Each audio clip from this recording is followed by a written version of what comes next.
Sopranos podcast fans. Did you know that we're available on all of your favorite social media platforms? Facebook, Twitter, Instagram, all that shit. We got it. At The Sopranos Podcast on Facebook and Instagram, and at Sopranos Podcast, on Twitter.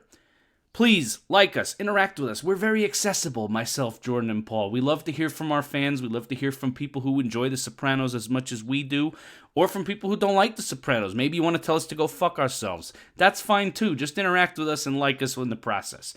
If you really like the show, the best thing you can do for us is subscribe on your various platforms. Wherever you get your podcasts, iTunes, Spotify, Google, whatever, please subscribe to us. That helps our visibility. It helps us get new listeners. It helps bring more people into the Sopranos conversation, and that is a good thing. The best thing you can do for us, honestly, leave us a 5-star review on iTunes. Extremely helpful. Many of you have, and we appreciate that. But if you don't think the show is worth 5 stars, let us know why. I'm not going to get mad. I'm not going to take you out in the back of the Bing and slap you around Tony Soprano style. But I would like to know what would make the show better for you, more enjoyable for you, the listeners. So please, hit us up. TheSopranosPodcast at gmail.com. Hit us up there with any comments, suggestions, ideas, thoughts. We would love to hear from you. In the meantime, we look forward to bringing you a nice, heaping portion of Audio Sunday Dinner every other Sunday, and we will continue to do so through the rest of the series. Thank you for listening. Please enjoy this episode. Bada bing.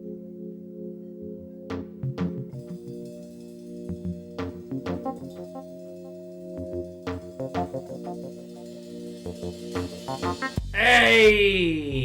It's the Sopranos Podcast, Season 2, Episode 6, A Gust of Wind. I got the world by the balls, and I can't stop feeling like I'm a fucking loser.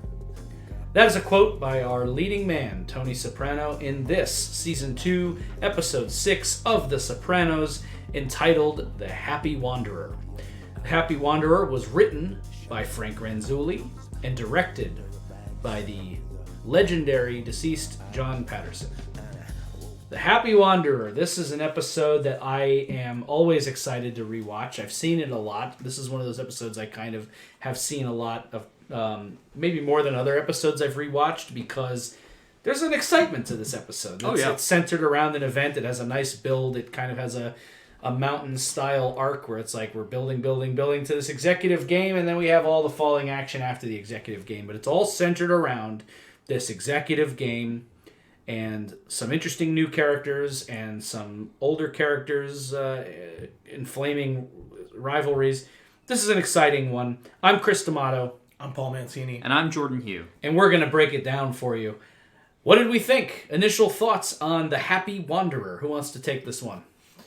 This is a big episode for me for a number of reasons. I think a big part of it has to do with not just the suffering that we see in this episode, but Tony's response to it. How, no matter what people think of Tony, when we watch this show, we are in part seeing him as a creature of id, as a person who often expresses our frustration with the world and a wish that we could handle it in this outlaw fashion.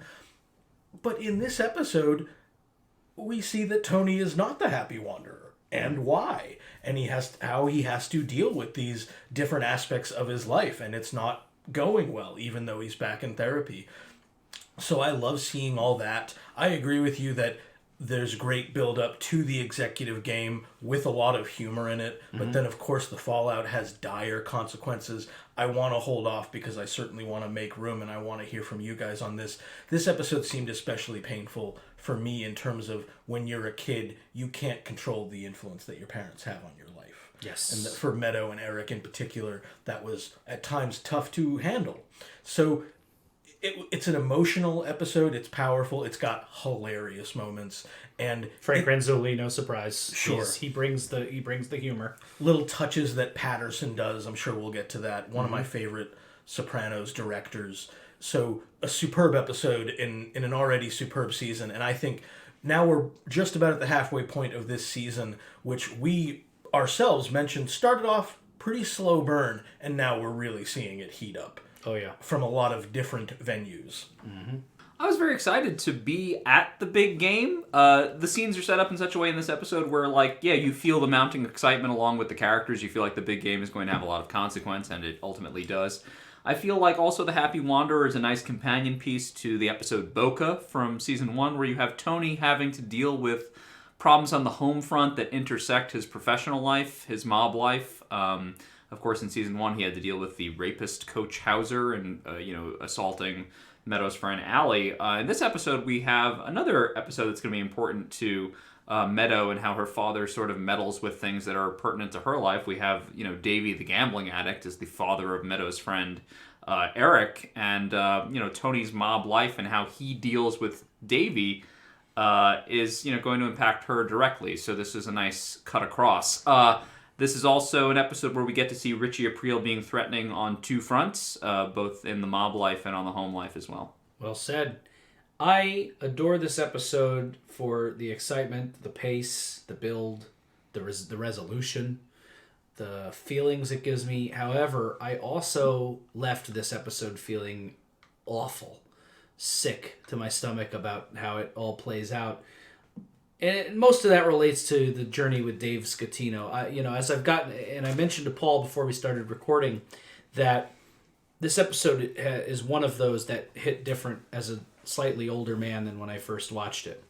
Slightly, I mean, I've lived half my life since I first watched it, so yeah, slightly older. But I'm in my 30s. I own property. I have a marriage that I care very much about, and seeing just how sick this guy is, and knowing people in my life now who have dealt with addiction, who have suffered from addictions, and seeing what it can do to somebody. And it's also one of these episodes in The Sopranos where they know, the creators of the show, the writers on this show, the team that makes this show tick, know that we're charmed by these guys very often. And every once in a while, they like to drop an episode in to just remind you, like, hey, the mob is awful. These are predatory, evil people. And it's just, you really see the mechanisms at work here, how the bread hits the table, how the sausage is made. It really shows, like, this is the way their lifestyle has been funded, off of the suffering and vice of others. And it affects not just the people directly involved. It would be one thing if Dave Scatino was just fucking up his own life.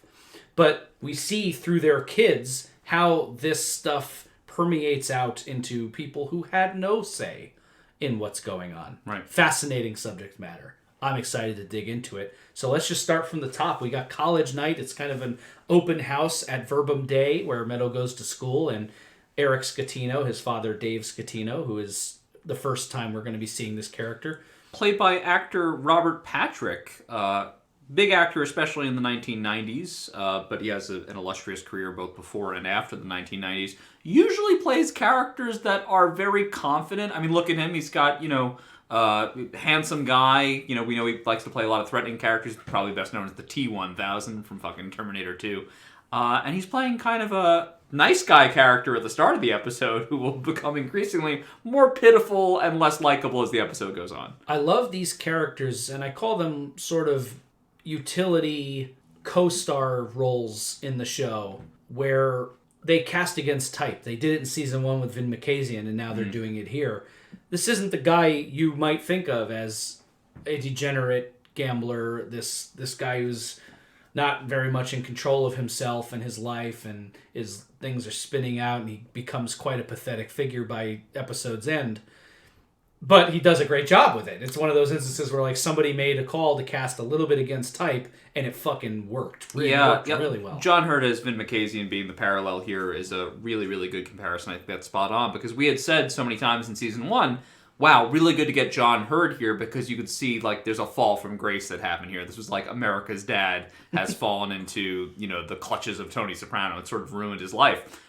Also through probably a gambling addiction, we think. Now look at this guy. We have another, again, kind of an all-American guy. He runs Ramsey's sporting goods store. I can't think of a more all-American shop than that operation. But still, gambling preys on his soul as well. And we see what it comes to. I agree. I think the against type works really nicely there. Yeah, I think also eerily, when I was watching this episode play out, I was called back to maybe, Jordan, you were saying that of Vin Makazian in season 1, this was a guy who maybe his life went wrong because of Tony Soprano. And sure enough, we're seeing that aspect play out in real time. Davey coming under the influence of these guys, the Frog and the Scorpion kind of connection.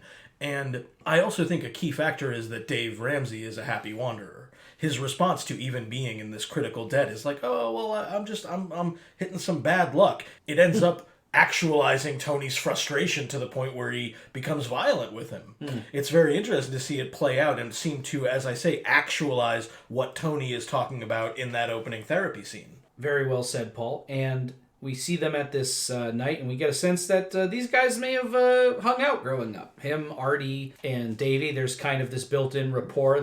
We get a sense of camaraderie here, that these are guys who know each other well and grew up together. Obviously, Davey and Artie are not in Tony's mob life as much, but we're getting a sense of place with these people that Tony has. Grew up with them and knows them well. Of course, now they're like Phil Donahue and Alan Alda. The stakes that are set up here are very interesting. The guy who opens the episode speaking, a rep from Brown. Brown. Yeah. Okay, so another prestigious university, says, get all of your academic and extracurricular ducks in a row. So there's that imagery again. Very nice. And he says, leave nothing to chance. It felt a bit to me, I know nothing about card games, by the way, it felt a bit to me like what these kids are essentially being inducted into is a high-stakes poker game. Of getting yourself that seat at the table. This is exclusive getting into these schools. And interestingly, again, it also seemed like the dads were a little bit removed. They're like fucking around in the bathroom and doing jockey kind of jokes. Fuck you too, and that whole thing. Yeah. But these two dads end up having a remarkable effect on the trajectory of the two kids. Yeah, also, Artie is, I guess, catering college night at high school, which... you really feel for this guy. It's almost kind of played a little bit buffoonish. I don't know, but he's just really gone overboard. You see these gorgeous dessert platters that would, you'd think you would see at like some kind of high-end event. But it's just the school college night. The most my school ever put out for college night would be like a couple of donuts, maybe, that some, the PTA brought in. Yeah. Got these gourmet desserts, just like, wow. Just, he's such a try-hard, and it makes him so lovable, but also a little pitiful as well. Absolutely. They love doing this where, this when I say they, I mean the people behind this show, where ultimately you wouldn't want to be in Tony's position, but Tony is very clearly the person who has the most success of these two. He is the most glamorous. It's like, wow, gangster living in that mansion on the hill versus the chef who puts a little too much effort into the college night versus the guy who owns the sporting goods store, which is a perfectly wonderful way to make a living. It's an all-American kind of thing, but it's not being a gangster. Let's be honest. But let's also just acknowledge the darker implications here. Tony is the cancer in both those lives of those two gentlemen. So it's almost like, if we want to go big with this, it's like Tony corrupts the totally normal American society that he is a part of, because every life he touches crumbles in some way, right? Oh, you're my friend that owns the restaurant? Let me fucking blow it up. Okay, but also then always use you as like my regular go-to meeting spot and force you to hire this guy. Oh, you're in my life and you own a sporting goods store. I'm going to exploit your gambling addiction to the point where you lose everything. That's just any life that Tony touches. Sure. Yep, everything he touches, yeah. And we get a sense early on in the bathroom scene that this guy is a gambler. He asks Tony who you got in the big game, and before Tony can respond, Artie comes in and they get sidetracked. But Davey ends up pulling Tony into a hallway and asking him about Junior's executive game. This is the first we're hearing of it. So the idea of a game that is a high-end game, something that Junior run, maybe that means it goes back a ways. And Davey wants in, and Tony is discouraging him. What do we think about this start here? And the idea of this executive game, Davey wants in. Do you have any idea how many jock straps I sold this month? Yeah, exactly. Great line. Not enough for this game, he tells him. Tony is being very frank with him. He's being a little coy at first. Believe none of what you hear, half of what you see. He's skirting around it. What do we think here? Let me ask this question because it's also going to play into the broader scheme of what happens. Is Tony preying on him? Is this just an elaborate way that this being coy and not letting him in? Is this like Is he circling his prey, or is he legitimately looking out for this guy? Like, you don't want to sit down here at this game, Davey. Don't do this. I actually think both. I think Tony doesn't know all the information about Davey. I don't think he knows how bad a problem he has. Because the worst, to Tony's mind, I think insofar as much as he knows in the beginning of this encounter, at the beginning of the episode, it's just like, worst comes to worst, this guy has a profound interest in playing in the game and maybe he will.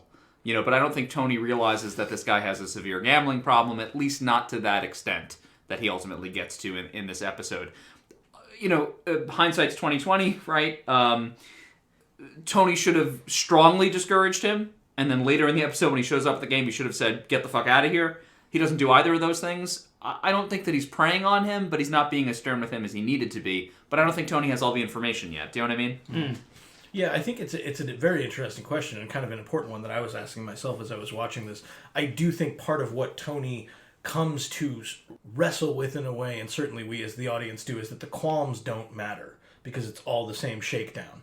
Richie Aprile, because of his stupidity and because of his lack of discretion, lashing out in the middle of a game at Davey, and because he, of course, has no qualms about exploiting a degenerate gambler, will make a better target for our ire and Tony's ire. But when Tony gets back in there and he's telling Davey somebody's going to be there Saturday, I'm like, these are the shakedown terms. This is all the same deal. What he eventually explains to Meadow is, this is what I do. That's what Tony has to deal with. So I think it's an interesting set of questions, but what Tony comes to essentially, I think, have to wrestle with is staving the guy off, telling him, don't say short if you don't mean short. That doesn't matter. This is what Tony does. This is who he is. Speaking of who Tony is, Melfi's trying to get to the bottom of that in the next scene here. We have our first, I don't want to say real, because they technically resumed their therapy at the end of the last episode, but their first real therapy scene. This is the first time now in season 2 that we feel like, okay, Tony and Melfi, the work is continuing. We're back in therapy. Where does it go from here? He tells her very bluntly, I'm angry. I'm feeling like I want to smash your face like into a fucking hamburger. Yeah. And she latches onto that. And they have a very funny exchange where Tony is like, I know I broke your table. I'm not going to, makes it clear that she's not in any danger. But he's expressing how I feel. And, she does, as Tony says, the woman thing. You asked, I told. Now you're going to, torture me with it. Yeah. What do we think of this awesome scene? And he makes reference to the title of the episode, The Happy Wanderer. How when he sees a guy with a clear head, he just wants to strangle him. But he also says that he resents Melfi making him a victim, which I wrote down. That's a very fascinating quote, given what we know about Tony and how he is not only he is a victim of what his mother tried to do to him and how he was brought up, but he also victimizes others so regularly. What do we make of this first scene back here? Tony reveres Gary Cooper for being the strong, silent type, and he reveres men who can be like that. In other words, guys that can kind of like keep it all inside of them and kind of deal with their own problems, and people that don't need therapy, don't need a shoulder to cry on. But this to me is just more of this kind of unnecessary or maybe harmful romanticization of the past, the idyllic past, right? The truth is that people like that never really existed, right? We learned in the previous episode that even Tony's father had these problems with anxiety and panic attacks and things like that. Yeah. So there was never a Gary Cooper type, right? This is totally a construct. It's this false thing that Tony's made up in his head, this totem of strength that is not real strength. So is the Happy Wanderer, by the way. That's also not a thing that nobody's that happy. Absolutely. I was just coming to that, right? So this idea of the Happy Wanderer, right? This person that goes around with a totally clear head, whatever. It's this thing you could chase your whole life.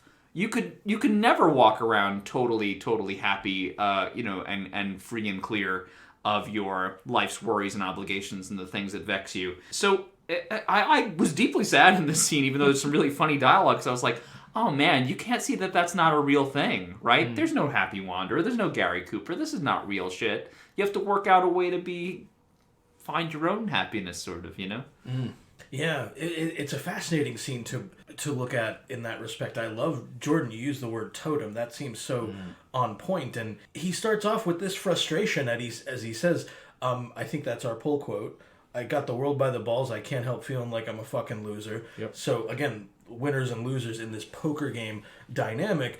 And Tony is resentful of the Happy Wanderer because of what is clearly this pain in his life and frustration. But at the end of the scene, he angrily is insisting that I'm more like one of those assholes than the jerk-offs and douchebags I see leaving this office. And so that's the thing. But the truth is, even if he, as we said, the totem chasing this Happy Wanderer thing that doesn't really exist, what will happen in this episode is Tony's oscillation between self-justification and guilt. It's going to bring him to a place where he's dealing with the complexities of those sufferings. Even if he wants to be more like the Happy Wanderer, we see him troubled at the end of the episode. Yeah. So Yeah. I love that little sigh Melfi gives. It's almost silent, but it's barely there. But he just insults her, the whole lifestyle, her patience. Right, everything she does. And then we cut to the next scene, which is Richie Aprile card game. Yeah. This is a first introduction to a new character. This actor actually appeared in the season 1 episode, The Legend of Tennessee Moltisanti. But Joe Ganascoli, who played Gino in the bakery in season 1, they must have liked his look, or he auditioned, or they thought nobody would notice, or whatever. But this big fat guy sitting at the table is a character who's joining us for the first time named Vito Spatafora. And he's supposed to be Vito in this scene. This is Vito. Okay. Yep. He's in the credits as Vito Spatafora. Okay. He's joined the show as this underling to Richie, this...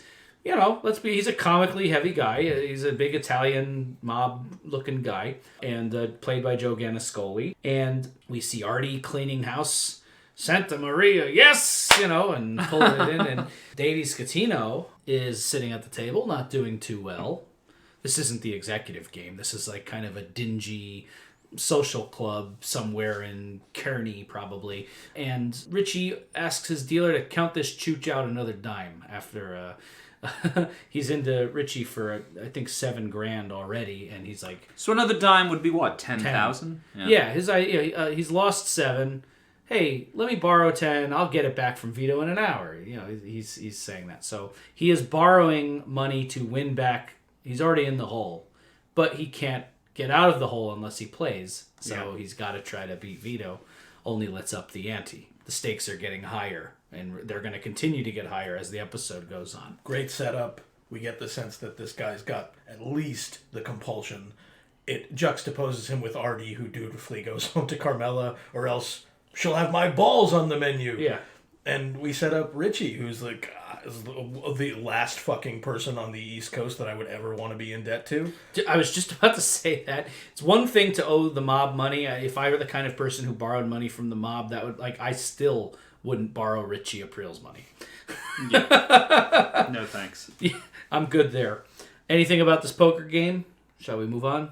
I think just that it sets up what we may already suspect, which is that not only does Davey have a gambling problem, he's also not a talented card player. If you're losing money to one Artie Bucco, who seems like probably a bad gambler to begin with, and you're already in the hole in a more casual game, the last thing you would probably want to get to is some kind of executive game with talented card players with deep pockets. That's not where you want to be. Well said. These guys, they play deep. Yeah. So we go from this poker game, and we see another spine that'll be traveling through the middle of this episode, and that is cabaret night at Verbum Day. In the interest in getting all their ducks in a row, we're getting Meadow and Eric getting involved in their extracurriculars. They're shoring up some of their arts involvement. It's one of those things, you want to get into these high-level schools, you got to have variety of different things, community service, variety of interests, excellent grades, good test scores. So they're doing what responsible students getting ready for college would do and venturing out into extracurriculars. We see them rehearsing, I think it's Sun and Moon from Miss Saigon. Yeah. And Meadow says that, first of all, a totally unconstructive comment from the from the cabaret director or whatever. Well, we got our work cut out for us. Next, moving on to, it's like, okay, no, you don't have notes, you're just telling them it sucks. Well, okay. And then Meadow says that she was hoping for a solo, and just a little bit there that is going to come back later on. But yeah, cabaret night. Not sure what else there is to say on that, except we're just taking note of it for later. Oh, and we already knew Jamie Lynn Sigler has a very nice voice. Mm-hmm. Yes, the show likes to give her opportunities to sing every so often. So, that was good. Yep. Good casting there. And then and the German girl has a wonderful voice. oh yeah, Gudrun. Yeah. Gudrun her voice is beautiful, I thought. Yeah, she's doing a it's lovely not, job. I think it's a pretty deliberate setup that Gudrun is doing something appropriate to her I mean, she's a German girl. She's singing like some German ballad. Meadow is supposed to be playing like a Vietnamese character. Plus, Miss Katana, who's walking over to talk to Meadow, just lets the German girl take off because she doesn't need any help. Right. She doesn't need any adjustment. Like Eric is light in the arts. That means he can't do this. And of course they have their work cut out for them, but they're not doing it to light the place on fire. They're doing it for the resume. Right. So that's the setup, and it's perfect for what will happen here. Yes. And then we get this fascinating scene. I love this scene. This is one of like the 3 scenes I think of when somebody mentions Happy Wanderer episode of Sopranos. I think of this scene in the doctor's office between Junior and Tony, where he's told, lose the miserable puss, it's mine now. The executive game. And they're kind of reminiscing about it. Takes a certain kind of player. I like, they really it gives the executive game even more gravitas, this scene, hearing Junior talk about it so wistfully and so reverently, and it's clearly something that earns a lot for them and has a bit of prestige, and this might be like a crown jewel of the Jersey mob family. They're in garbage, they're in waste, they're in boring stock offices, but they have this nice executive game. This is a big deal. We get the impression it's an annual event that's been going on for what sounds like at least 50 years. Yeah. So quite a period of time. We also get mentioned in this scene of Junior almost kind of compares the way that they lend money and how they do their business almost to how credit cards are run, where the people getting the credit card are just so happy to have the card, they're like paying for the pleasure of being juiced. Yeah. And this is, paralleling a number of other conversations, both from season 1 and this season, where, the scams run by the mob are not so different than the scams run by the legitimate world, whether it's in stocks or credit cards. People are getting the loans the way they're getting them. Yeah, that's such a great pull, Jordan. I know just from knowing a little bit about David Chase and the way he thinks and hearing different interviews and what little I know about David Chase is that he looks upon big predatory business practices with as much contempt as he would the mob. Sure. So I just think it's a nice touch that they got their idea for the executive game from mainstream credit card companies. And, is Davy's gambling addiction really so different than someone that has like a shopping habit and just goes to town on their credit cards?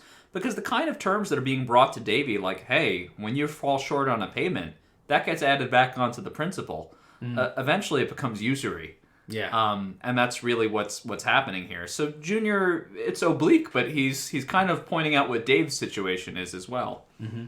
But of course, that's not the big mention in this scene. Yeah, and I love the quote he gives too when Tony kind of scoffs at the amount of money that was left behind by his dad, and Junior says, Livia's like a woman with a Virginia ham under her arm, crying the blues because she has no bread.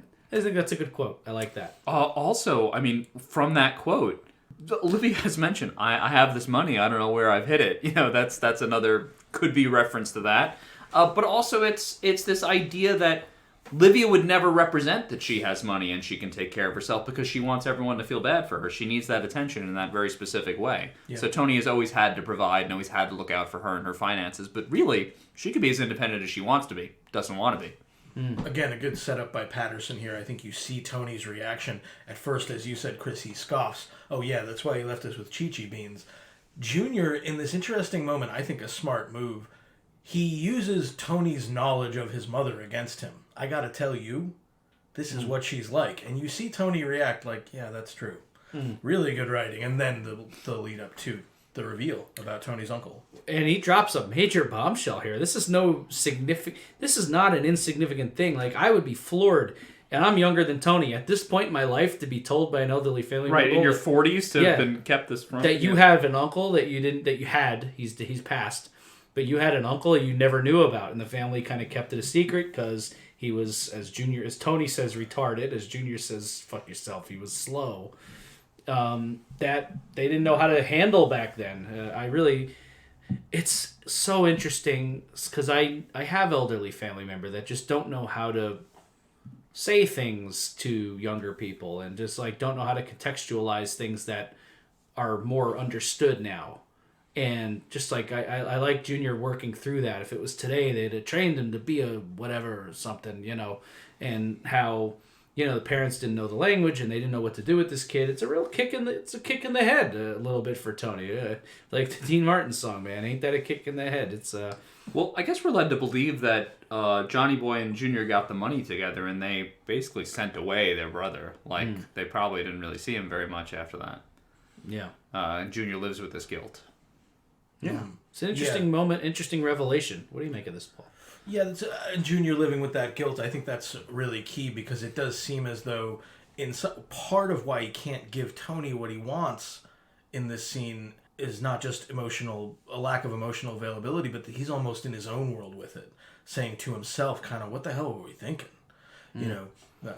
Of course, so much less was known about that at the time. It is sad, even though there's so many funny moments in this scene. Oh, yeah. I think at one point, Tony's figuring something out. He says, wait, you saying I had an uncle? And Junior says, sharp as a fucking cue ball. Yeah. Yeah. But, it's a hell of a thing. These are also characters. We're all Italian. And these are Italian guys from North Jersey, working class 5.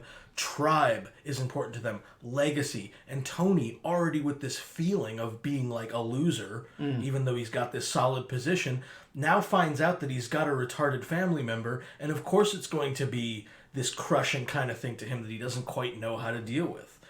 Yeah, I also, to Paul's point, Tony from the previous episode is already thinking like, all right, in my family history, I already have my father who suffered from anxiety, probably depression as well, had panic attacks, would pass out. And now I find out I had a full uncle who had an intellectual disability as well. In fact, to the point where my mother would refer to my father's feeble-minded brother. I thought she was talking about you. And I think Tony is so put off balance in that scene from these revelations that ultimately it is to Junior's business advantage, because I think Tony was initially going to give him like 5 or 10% of the game.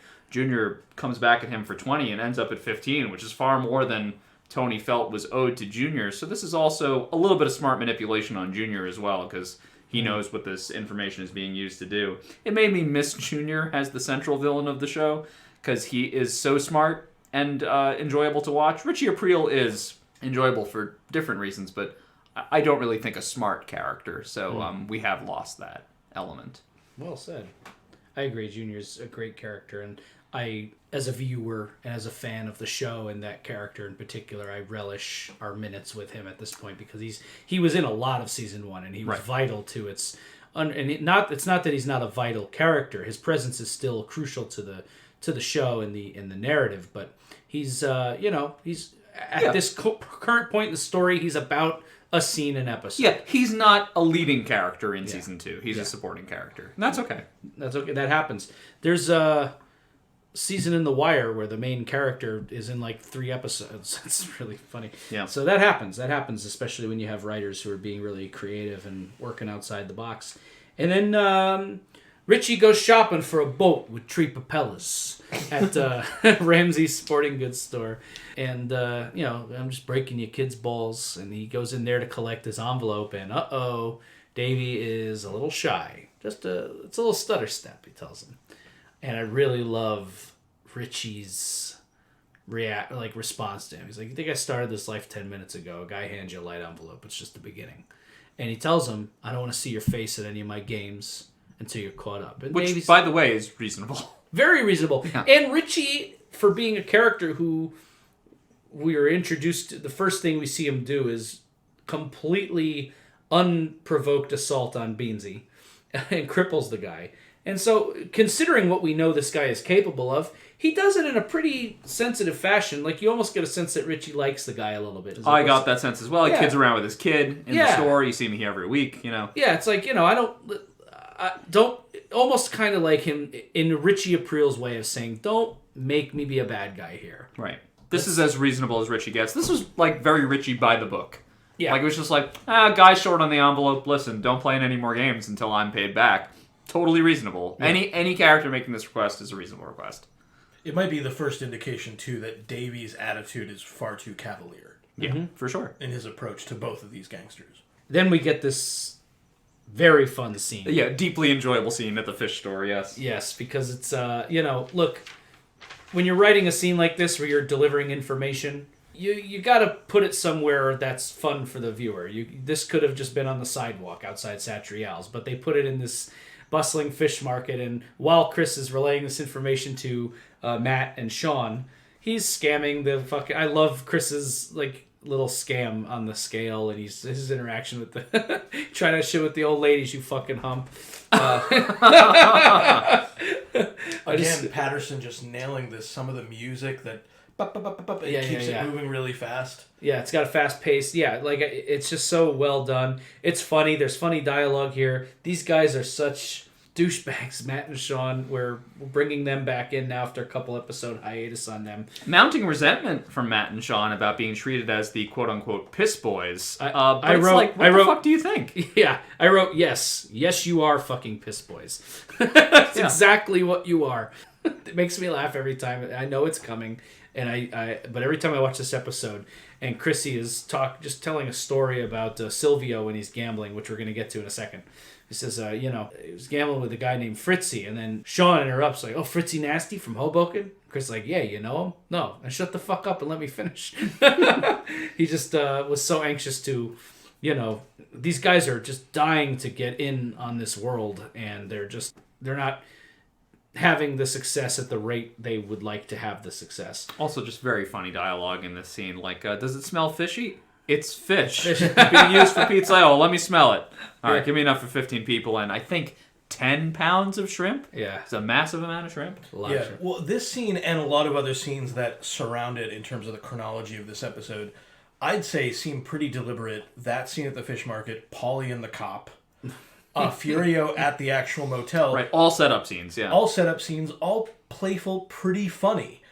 You're actually not quite ready, I don't think, for what this episode has in store. Even in the executive game itself, there's misdirection, because most of the drama is around Silvio being nutty, and Davey just kind of works his way in. The fallout ends up going in an entirely different direction. So these funny scenes are great, but what they seem to set up is something a bit more playful and maybe even light. The second half of the episode does not go that way. Yeah, totally.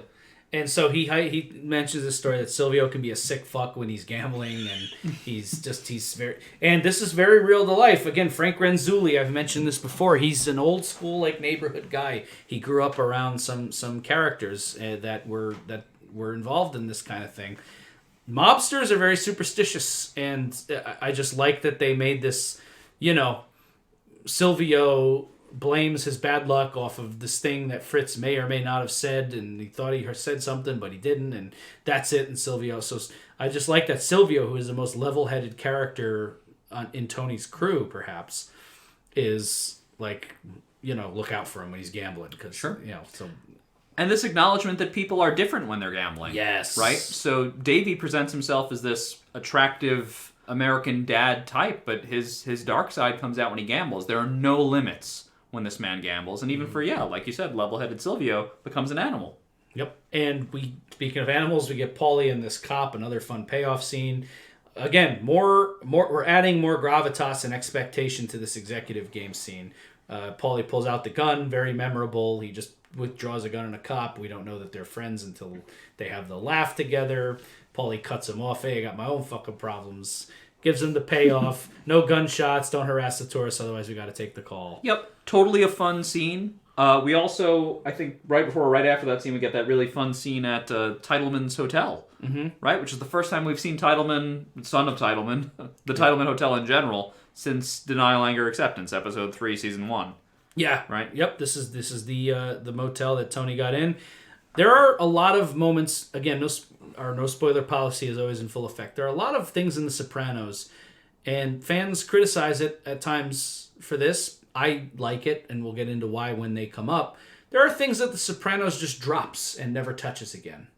And there are other things that come back over and over and over and over, and it adds weight to episodes that already happened when they do it right. This motel, the line in Denial, Anger, Acceptance that they're all worried about is that once you get him in, you'll never get him out. And we're not seeing Titleman here. They didn't bring that actor back.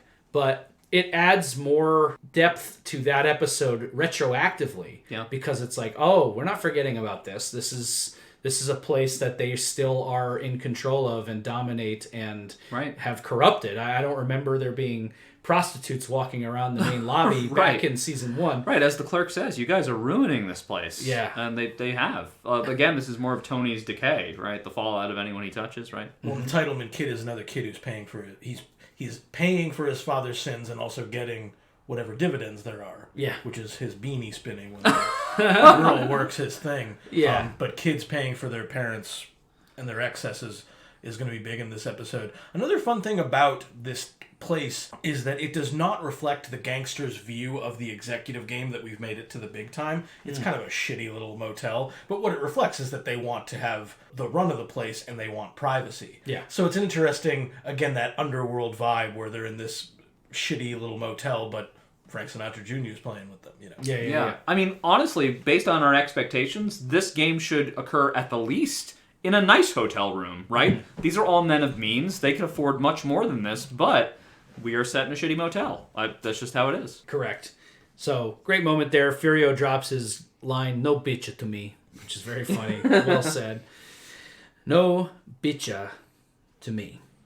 And we go from there to the game. Mm-hmm. I wrote, these scenes are exciting, and these build-up scenes were a lot of fun. They delivered the information we needed. We touched down on some of our fun gangster characters, Paulie, Furio, and I just had a great time. And then here we are at the game.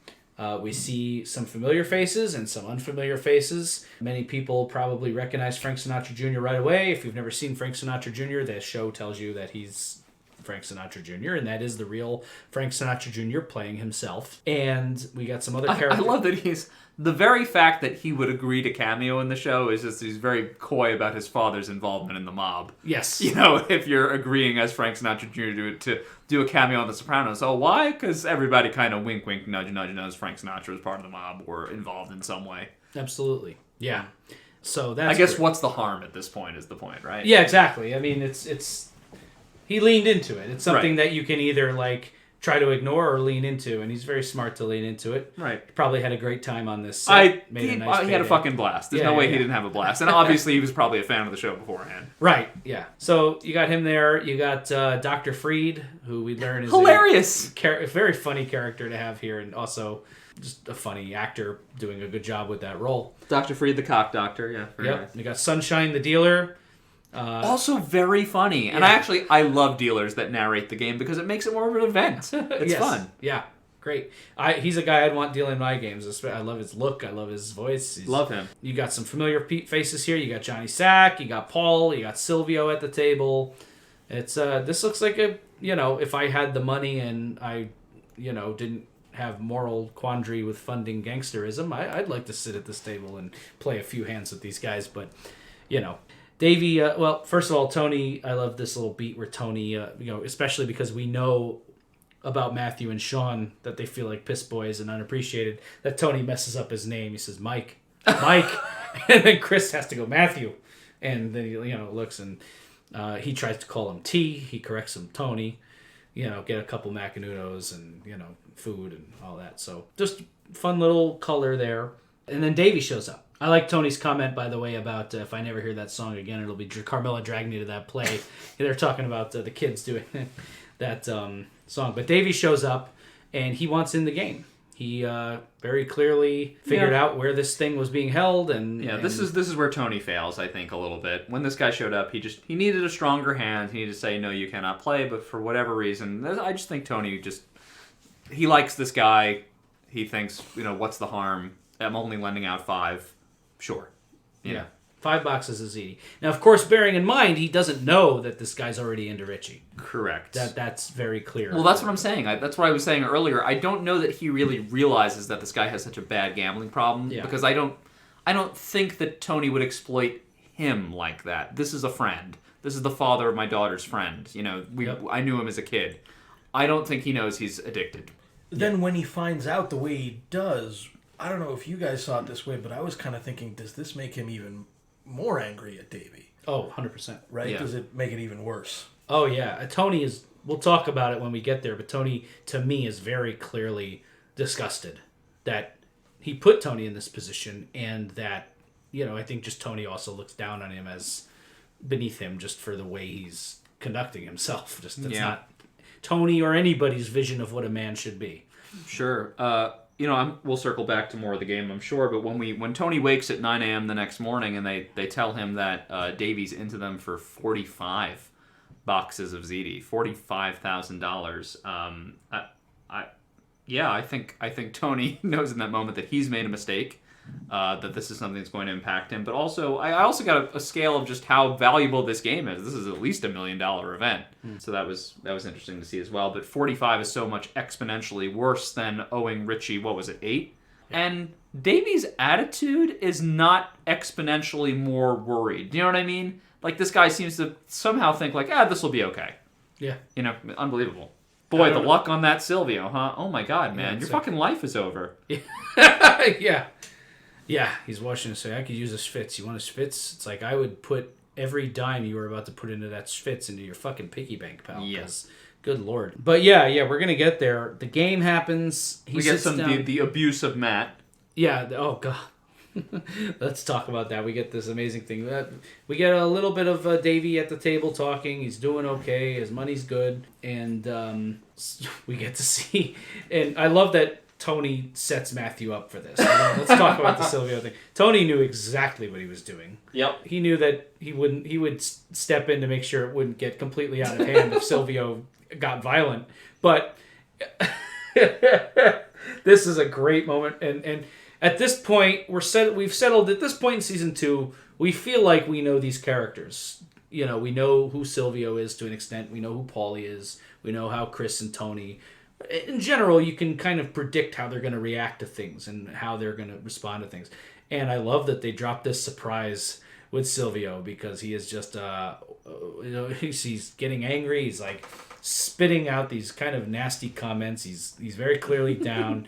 He's not liking the way Davey's playing. And then at that crucial moment when it's boiling and the hand is reaching its apex, he sends Matthew to sweep up a lot, by the way. He's dropping a lot of food onto the floor. Swiping up this cheese. And Sil just gets up. What the fuck are you doing? And loses it. And one of the funniest... This is so good. This has to be in the top 5, Sopranos comedy moments if I were to make a compilation. It might be edged out by one scene in season 4 for me as one of the funniest scenes in The Sopranos. But this one really... Silvio losing it, the things he says to him. I like the way he delivers the line, like he can't even finish his words. He's sleeping the cheese and trying to leave the fucking cheese there. well acted by Stevie Van Zandt, a guy who does no acting training. Just fucking delivers this. Matthew just has to stand there and take it. Tony is smirking in the corner laughing. They're all laughing, I think. Any thoughts on Silvio, Matthew, Bevilacqua, and the way this hand shakes out? Davey ends up winning the hand with a flush. Yeah, it's a fun bit. Davey is on that streak at that point. I guess overnight is when he starts to really go downhill. But also Silvio's bit, it's really fun. It is one of the funniest moments I think I've ever seen on the show. Yeah. And it's a response to the frustration of feeling like a loser, which again is our pull quote. Yeah. But it's also a bit of misdirection. This is not important to the plot. No. What ends up and Silvio lost $2,000? Two boxes came out of my pocket. That's not a lot. Yeah. At the end, he's with everybody else, luxuriating in the afterglow of the fact that they now run the executive game. What happens in this sequence is Davey loses everything, except that Davey is sitting there in that sort of in that hand anyway, he's lying in wait. He slow rolls Silvio, actually. So this, again, not unlike Richie Aprile, something big and theatrical captures our attention, and this guy is unraveling himself in this game. I also love the comments he's throwing around the table. He was abusing everybody. It wasn't just, he really goes off on Matthew because Matthew has zero status in this room whatsoever. But he's just to Sunshine. He's just, shut the fuck up. He tells Tony to fuck off. Yeah, fuck you too. Just stay with my Kumar tonight. So Dr. Dick, Jesus, do you ever shut the fuck? Can you blow that fucking smoke somewhere else? Why don't you go fix a fucking dick or whatever it is you do? He's just going off on everybody. Oh, it's great. Silvio is just amazing in this moment, and So good. yeah, they set up. This is like putting the gun in the drawer in Act 1, and boy, do they deliver on it. They told you Silvio's a sick fuck when he's gambling, and boy, do you see it. And there it is. And so yeah, but as Paul said, the narrative point of all this is Davy's up a little bit, and seems like he's doing okay.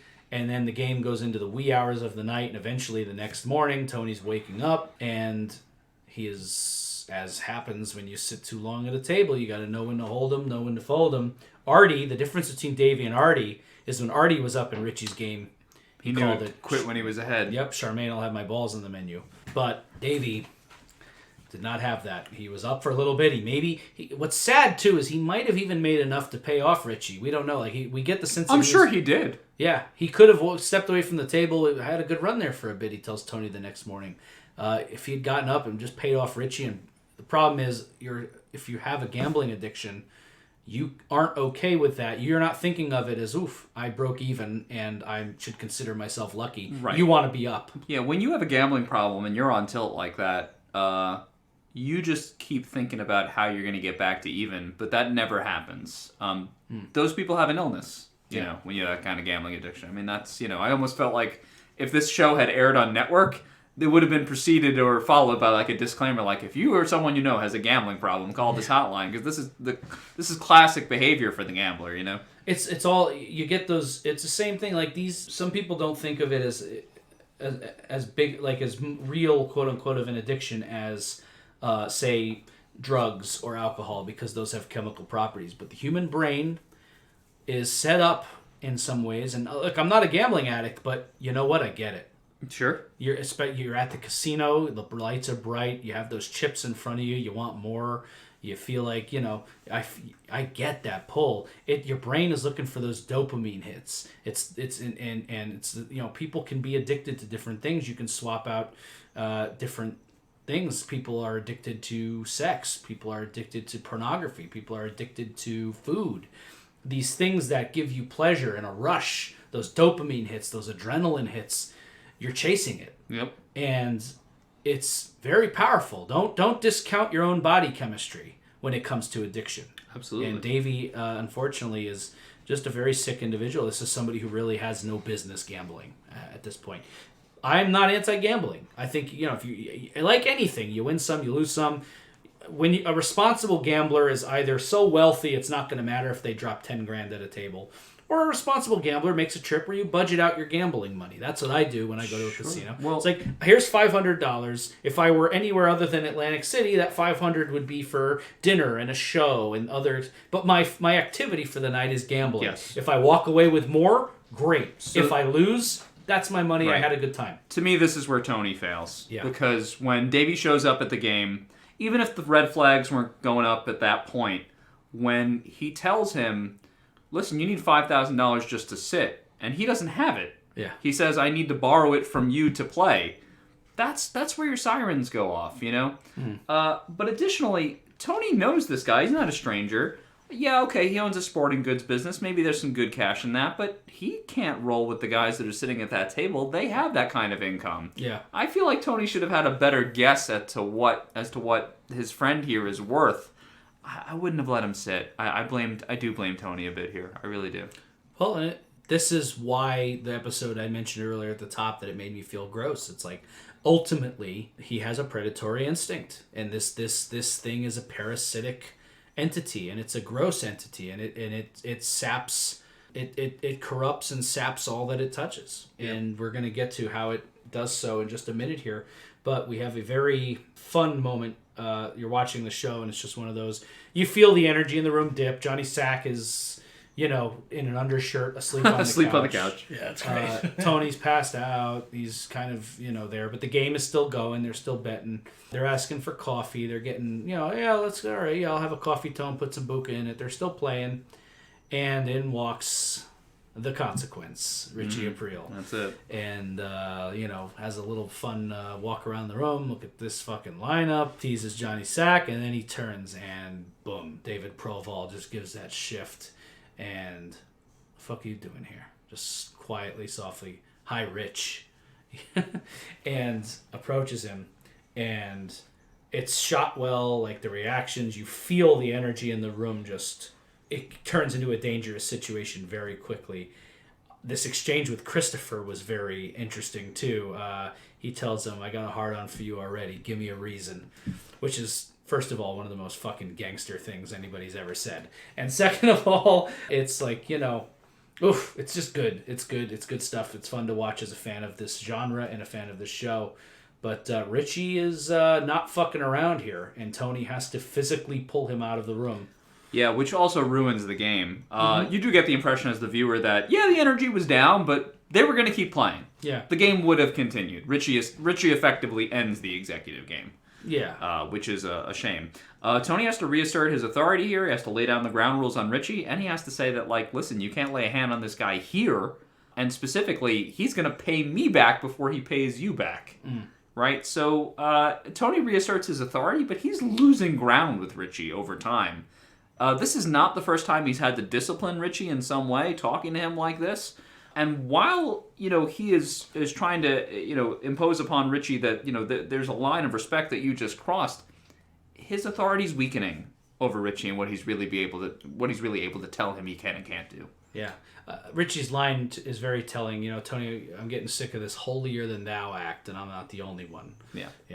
He's... Yeah, it's a good point. And I think that, as you pointed out, Jordan, again, perhaps because of the theatrics, Richie comes in, he effectively ends the game. He acts without thinking. Tony, I think, says, don't make me fucking embarrass you. Takes him outside. But again, on that theme of Tony's authority or total control weakening, when Richie talks about how Davey is into him for, I think, 7,000, you see that it takes Tony off guard. And that he didn't know that. So Tony has to sort of reset. But even when he tries to get his footing back, it's not as strong. And there's just I like little things where Richie spits on the ground before he leaves, and we see that this tension is not dissipated. We're going to have to deal with it going forward. Not something I'm going to preface many sentences with as we watch the show. But to be fair to Richie, I'd be mad too. Yeah. What he says to Tony is not wrong. This motherless fuck is into me for 8 large. He's got money to play here. Send him out. Right. I get it. He's mad. This guy. If somebody owed me $8,000 and they were sitting at a high-end poker game, not even in just a gangster way. Like if somebody came to me and needed $8,000 and I lent it to them and they were fucking gambling at a high-level fucking poker, I'd be annoyed too. Absolutely. But this is the mob. Tony's the boss. There are rules to be had here, and Richie went about it in his classic impulsive way. And Tony had to assert his dominance and control over the game. We get, again, you guys talked about it. I don't know how much more we need to say, but Davey's back inside. Like, he wasn't just threatened to be stabbed in the eye by one of the most dangerous men in the show. And he's just washing his face. Yeah, I had a good run there. Hey, you want to get a schwitz? And Tony's just like, I'm going to give you 2 days to get me my $45,000. Yeah, Davey, for whatever reason, he just doesn't understand the trouble he's in. Maybe it's just some kind of... It's almost psychotic, actually. It's like a psychotic disconnect from the consequences of his actions. Is it some kind of disassociative way to avoid the consequence of his addiction? Or does he perhaps think that his friendship with Tony will save him? I don't think he just doesn't get that. I don't think it's that. I mean, I don't think he thinks that he and Tony are that good friends. You know what I mean? Like, we don't really know this character that well. This is not someone who's important in Tony's life. Tony likes him and they're friends, but they're not, like, friends. This is not Artie Bucco. I think he's this cavalier every time. He's lost money before. This is not a new addiction, right? We're going to get a later scene where he takes, his kid's car or whatever, and his wife looks on in horror as this happens, but that can't be the first time she's experienced this kind of behavior from him. He's lived his life like this, I think that's just how he accepts it within himself. He says, I have to live with myself as a part of this, and I'm just going to kind of go about my business as if it's normal. As you said, Jordan, early on, there is no such thing as the happy wanderer. Is he trying to actualize it? Like, I'm just going through. Yeah. But these moments will come up. Like Tony tries to actualize the strong silent type archetype. Right. Like, if I pretend everything's okay, then it's okay. But it's fucking not okay, dude. And neither of them are okay.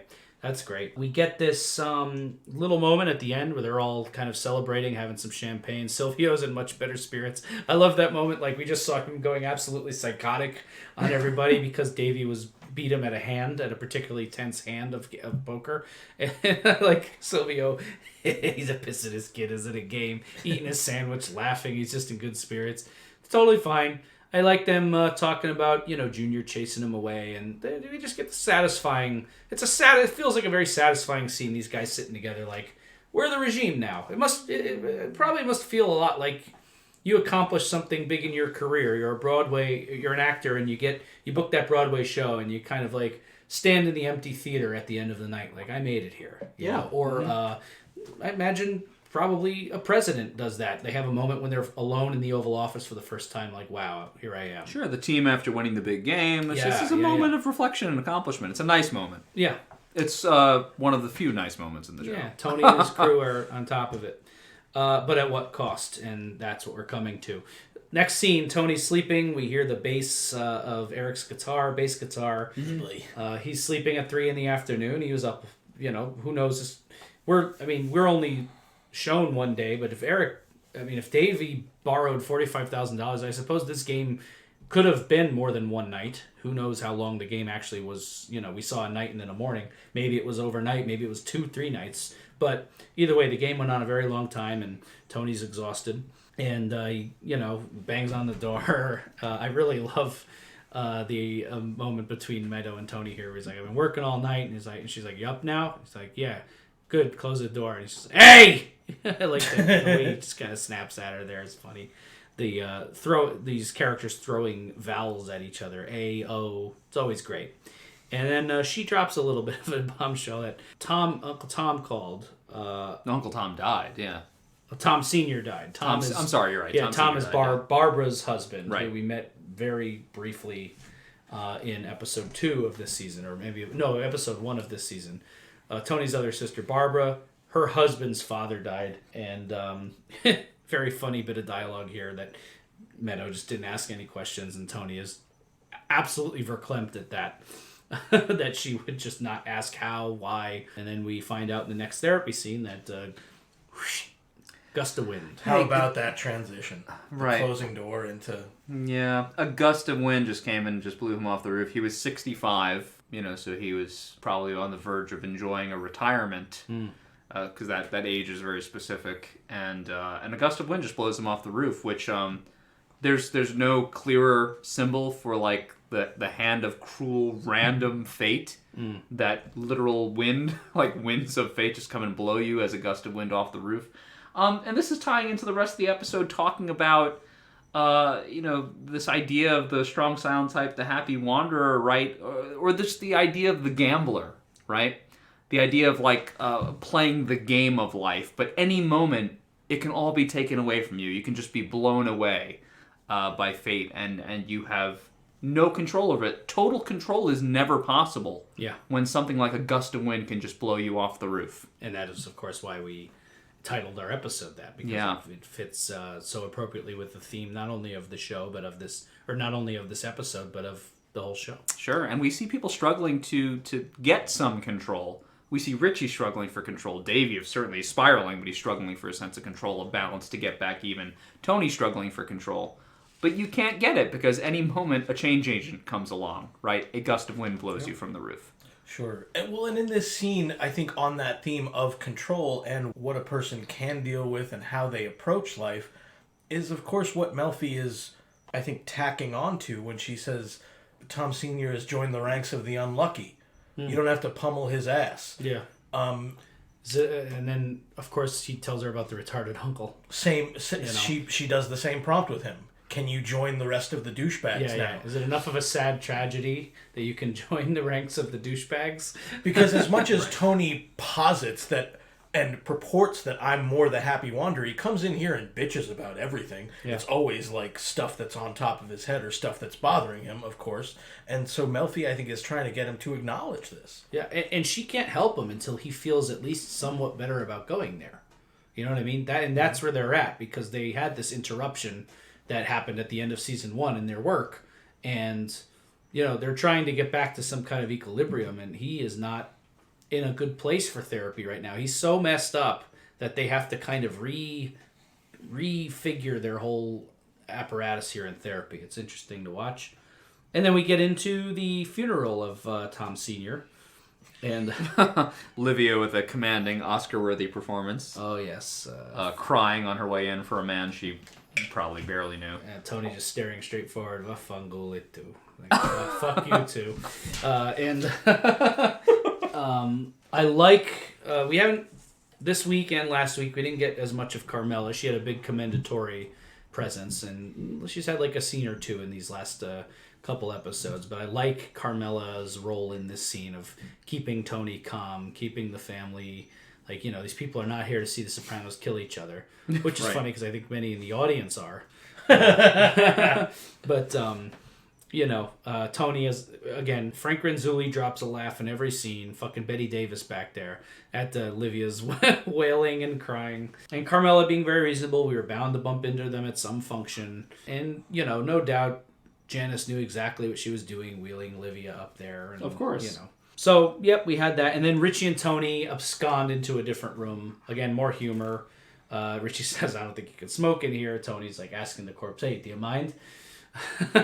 And Tony lays down the rule. Tony lays down the law. This is a follow-up to their parking lot scene. And he says, I don't make the rules. They've always been there. And then he taxes him. And his tax is that Tony gets his money before Right, Richie. that's the scene where it takes place, right? And yeah. Richie is very clearly unhappy with that. That's not, you know, Richie says, it's your ball, you make the rules, so he's going to eat it. But he's not happy with it at all. And we find out what is going on behind closed doors in the next scene. This is the scene in the car. Yeah, Right. where Livia's sleeping. Livia, rather, is clearly pretending to be asleep. Mm-hmm. I'm sure she's listening to this whole conversation. And we're getting a little Lady Macbeth action from Janice here. Yes, Just for sure. kind of Richie obviously dissatisfied with the way things have been going for him. But he's giving Tony some credit, saying, look, the guy brought me back. He gave me $50,000 to put on the street, but she's saying that's not enough. Yeah, he's looking for a reason to not flip the game board. He's not looking for a reason to not just flip the table. And he's, you know, Tony gave me 50 grand. You know, he's probably going through in his head, this fucking guy disrespects me again and again. Crossed the line. He's insulting me for dating his sister. He fucked me over on that Beansy thing. Now he's costing me money with this Davy guy. And he's thinking like, well, what's my reason to not totally go apeshit here? And Janice does not help at all. Just 50,000. I guess his father gave some guy 50,000 when he got out of jail back in the 70s. And 50,000 mailmen make more than that. Yeah, after a year of work, by the way, Janice. Yeah. But yeah, this is just, it's very telling of where things stand with Richie and Janice. And we knew that this would be trouble when they started fanning the flames again a couple episodes ago. And here they are. This is exactly what we, the audience, feared, is that these two coming together would mean dire consequences for the rest of the people in the show. Mm-hmm. Moving on here, we get the sporting goods store where Davey is in the office, and Tony comes just charging in. Probably walked right past whoever was standing at the counter, and Davey's ducking him. He says, "What's this fucking appointment you got when my guy comes to see you?" Tony sent somebody to pick up the first envelope, and Davey is just not. He's starting to get it. It's sinking in. He can tell that Tony's very upset. And this scene is shot very well. It's in a tight space. The shot of Tony is really looming up at him, and Davey looks really kind of cowering and pathetic in the corner. And he has to slap him around, and it's pathetic, and it's sad, and it's hard to watch, because we saw that there was a friendship and a rapport here at the beginning of this episode. Sure. And, he has to rough Davey up. Intentional, I think that the space is very small because James Gandolfini is a very intimidating physical presence, right? So he really just masters that space and just bats Davey around.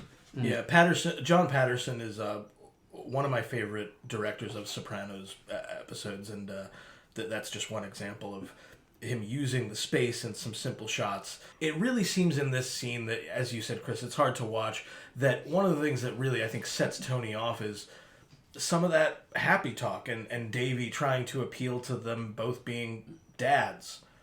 And I think that kind of normalcy, maybe that happy wanderer thing, that this guy still needs a fucking pummeling because he's not getting it. Yeah. So yeah, it's still rough to watch. even after all these years. Yeah. We go from that into a fascinating scene and it's fascinating because it's two kind of legitimate businessmen having a sit-down scene together with no mob guys in it. And, for a mob show, it's interesting. I like this scene between Davey and Artie where he goes to Artie for help. And, Artie's a good guy. He's a very endearing character. Everyone likes Artie Bucco. I don't know anyone who watches this show and doesn't love Artie Bucco from the fucking jump. And Artie is being a good friend here. Did you knock up the Tybo broad? What is it? You can tell me. That shows where Artie's predilections are.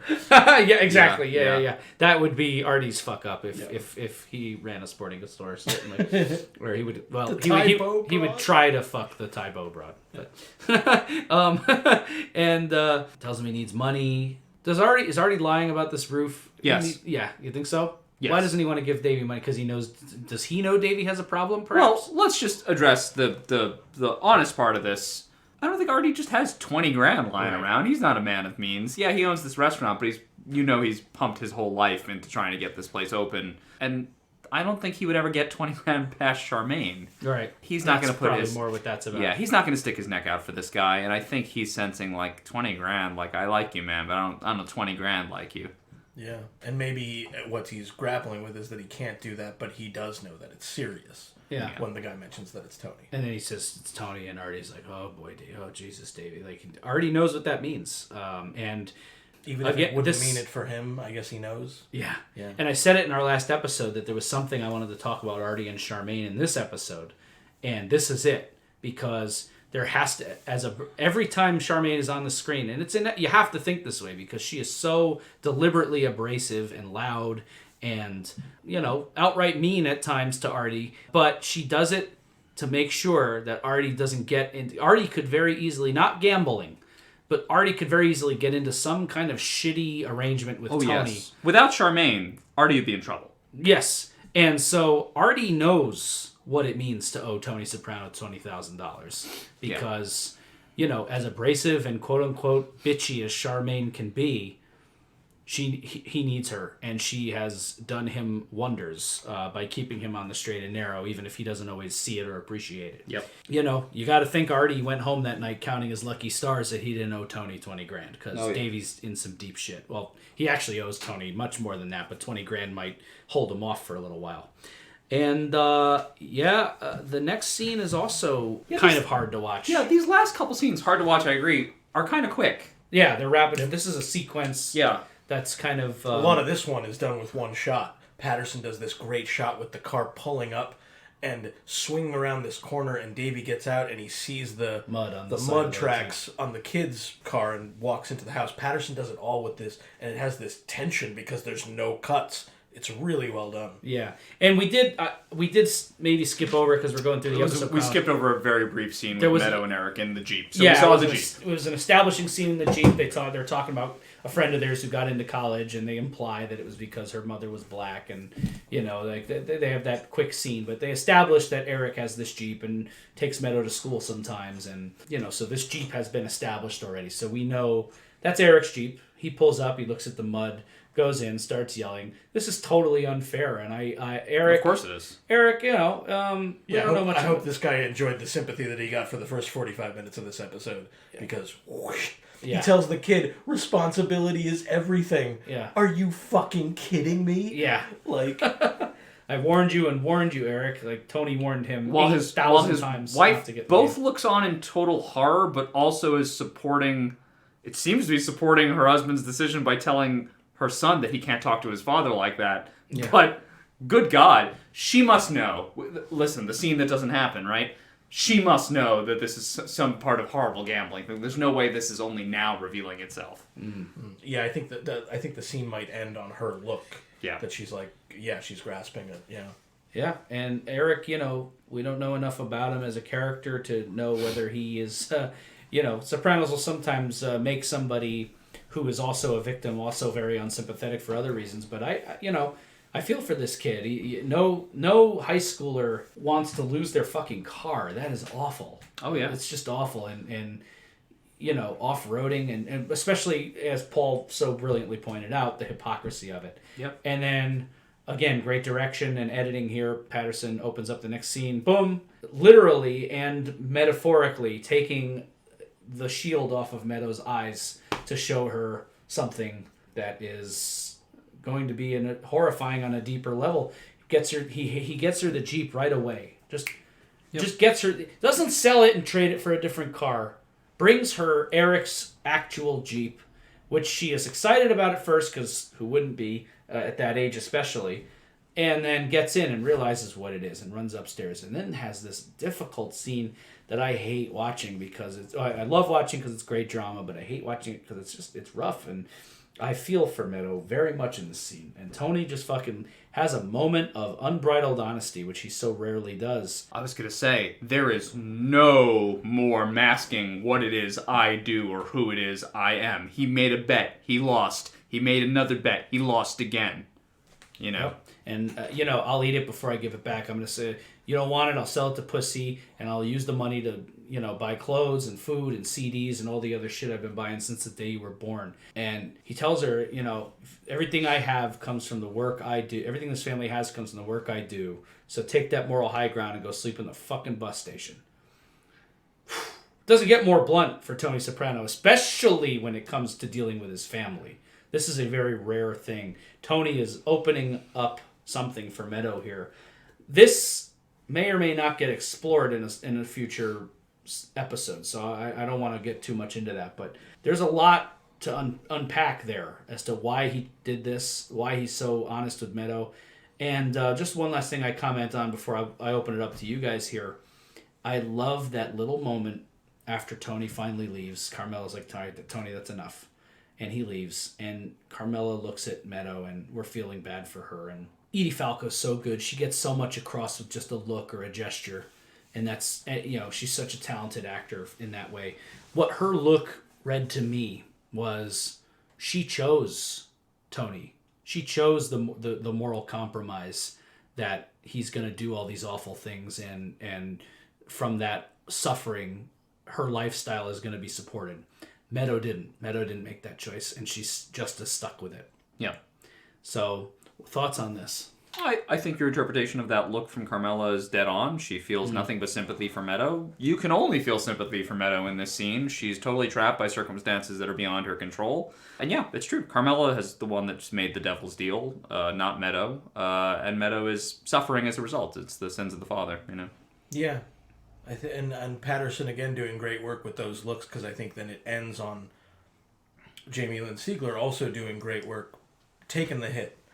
Maybe she wants to cry, but big girls don't cry, and she just takes it and has to live with it. And even a winner feels like a loser in this episode, even when you get the dividends of your dad's work, because it was in such a scenario wherein you bucked and then he had to lay it down, and he wanted to tell you, this is what it is, and this is what I do, and this is why we have what we have. Meadow gets certain dividends out of it. Yeah. But she can't live in blissful ignorance. Right. And we start and end this episode at Verbum Day High School with cabaret night. Tony's sitting there. Of course, any fucking opportunity to insult or provoke Richie is taken at this point. He has to make fun of his flowers. Didn't I see those at the wake the other night? And, Livia, again, wheeled up by Janice. It's the wake...